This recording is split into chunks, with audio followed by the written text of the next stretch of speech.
The rain had come early that morning, washing Ashbourne in a thin silver mist that made the sea look endless.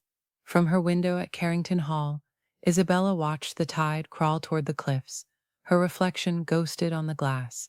The house behind her breathed with old secrets, creaking wood, the low hum of portraits whispering their judgment.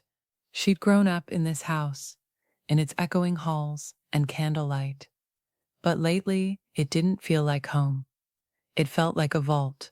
Tonight, she told herself, would be different. Tonight, she'd host her first independent art exhibition. Not under the Carrington name, but under her own, Isabella Rowe.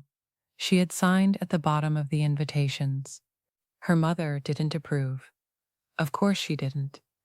Eleanor Carrington believed family names were currency, that everything, even beauty, came with a price tag. By 7 that evening, the hall had transformed into a gallery of light and whispers. Chandeliers glittered like champagne bubbles over the marble, and guests in black silk drifted between paintings of women who seemed to weep from their frames. Isabella moved among them, calm on the outside, her heart ticking like a clock she couldn't stop. Then she saw him. He stood apart from the others, near the end of the room, tall, broad-shouldered, with rain still in his dark hair. His suit was tailored but not flashy, his presence both commanding and cautious, like a man too used to watching. He hadn't planned to speak to her, not yet. But standing there, face to face with the painted woman, Nathan's careful plan began to unravel, because the woman in the portrait was his mother, or her double. He couldn't look away. The tilt of the head, the dark hair, even the small birthmark near her collarbone, it was all there, exactly as he remembered. But this painting was dated before his mother was even born. That's what chilled him most. The Carrington crest, discreetly carved into the bottom corner, confirmed what the rumors had whispered for decades. The Carringtons had hands in every secret worth keeping. He turned, and there she was, Isabella Carrington. She looked nothing like the stories described. They'd painted her as cold, ambitious, perfect, but her eyes, soft, uncertain, a little lonely, told a different story. Nathan forced a smile, stepping forward. "Beautiful work," he said quietly. "Though, I can't help wondering who she was." Her gaze flickered toward the portrait. "An unknown," she said. "No name, no signature, just found in our archives." Then, after a pause, "Why do you ask?" He hesitated. "Because she looks like the ghost that's been haunting my life." Instead, he said, "Curiosity. I'm a journalist, Nathan Cole." She extended her hand, graceful and cautious. "Isabella Rowe." He noticed she didn't use the Carrington name. Interesting.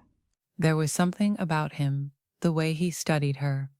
Not like the others who saw only the Carrington daughter, but as if he were searching for something beneath her skin. It unsettled her. Later, when most of the guests had left and the rain had started again, she found him still there, alone, staring at the painting. He shouldn't have said it. He was here for answers, not to spook her.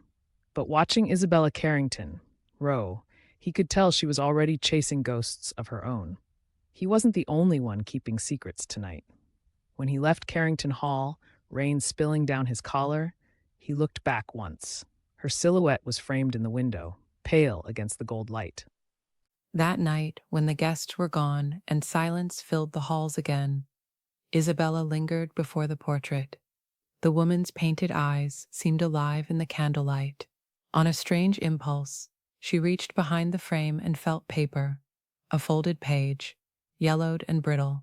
She opened it carefully, a single line written in fading ink. "The child must never know the blood she carries." The note had kept her awake all night. "The child must never know the blood she carries."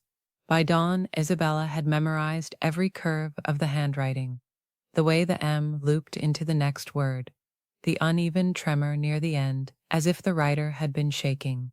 She didn't know whether to feel frightened or foolish. Who was the child? And what blood? The Carrington archives were full of forgotten relics. Old letters, ledgers, wills, but never anything so personal. And yet, she couldn't shake the feeling that this one was meant for her. The next morning, the mist hung thick over the estate, blurring the cliffs like watercolor. Isabella slipped into the east wing, the one her mother rarely entered anymore. The air smelled of dust and turpentine. Her late father's studio had been locked for years, but she still remembered where he kept the spare key, behind the cracked bust of Athena. The door creaked open, letting out a breath of stale air. Paintings leaned against the walls, unfinished faces, half-done landscapes, and one covered with a white sheet in the center of the room. Her pulse quickened as she pulled the sheet away. There she was, the woman from the portrait, but this version was different. The same eyes, the same features, only this one was younger, and beside her stood a man Isabella had never seen before. A man with the Carrington signet ring on his hand.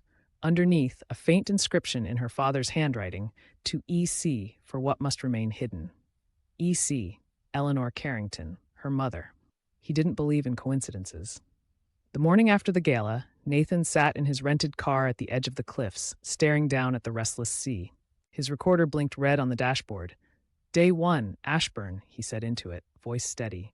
Subject, Carrington family. Lead, portrait resembling deceased subject, Margaret Cole.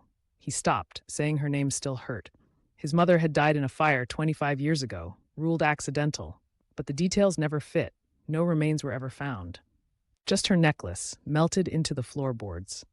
And now, somehow, her face had appeared in a century-old painting owned by the Carringtons. The question wasn't just how, it was why. He needed access to their archives, to Isabella, to everything she didn't yet know she was protecting. He checked his reflection in the mirror, adjusted his tie, and rehearsed the lie again. Nathan Cole, freelance writer, doing a feature on historical art restoration. By noon, the storm had rolled in. Eleanor's voice echoed down the marble corridor before she appeared. Elegant, composed. The kind of beauty that didn't fade, only sharpened with time. Digging through your father's ghosts again, Eleanor said, stepping into the studio. I found something, Isabella replied carefully. A letter behind one of his paintings. Eleanor's eyes flashed too quickly. Then burn it. Your father loved drama. It wasn't addressed to him, Isabella said softly. It mentioned a child who must never know her blood. Silence. Eleanor's hands tightened on her gloves. You shouldn't read into things that don't concern you, darling. The past is full of rot. Let it rest. And just like that, she left, perfume lingering like smoke. But her voice had trembled, just once. Isabella heard it. He found her again that afternoon at the local gallery, arranging the remaining pieces from the exhibit. She looked startled when she saw him.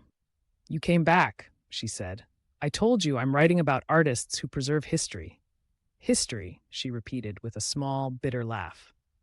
Funny word for something that refuses to stay buried. Nathan tilted his head. You sound like someone who's seen a few ghosts. She met his gaze, steady, unflinching. Haven't you? For a moment, he forgot the recorder in his pocket, the lies between them. He only saw her, the loneliness in her eyes, the quiet defiance. Then she handed him something, a photo, faded at the edges. It was the same portrait, only older. Behind the paint, faint letters glimmered under the varnish, a signature half erased. MC, his chest tightened. Where did you find this? In the East Wing, she said. I thought you might know what it means. He swallowed hard. I might. Later that night, as the storm raged and the lights flickered, Isabella stood before the portrait again. The candlelight made the painted woman's eyes seem alive, pleading, warning. She thought of Nathan, his reaction to the initials, the way his voice caught. There was something he wasn't telling her, and yet she couldn't stop thinking about him. The way he'd looked at her, like he was seeing both her and the shadow she didn't know she cast. Her reflection shimmered in the glass covering the painting, merging with the painted woman's face, two identities overlapping. For the first time, Isabella wondered if she really knew whose blood ran in her veins. He parked near the cove that night, rain drumming against the windshield. In his hand, the photograph trembled. MC, Margaret Cole, his mother's initials. But the date written on the back, 1892, nearly a century before she was born. He hit record again. Day 2. The timeline doesn't fit, unless the Carrington family's history has been altered. A flash of lightning illuminated the cliffs. For a split second, he saw something glinting near the rocks below, metal half buried in the tide. He stepped out, wind whipping through his coat. The sea roared, cold and angry. He reached the edge and froze. It was a rusted piece of a car door, and on it, a faint emblem, nearly erased by salt and time. The Carrington crest. The letter arrived before dawn, slipped beneath her bedroom door, sealed with the Carrington crest, an old wax stamp that hadn't been used in decades. She hesitated before breaking it open, her hands cold despite the fire still burning in the grate. He knows.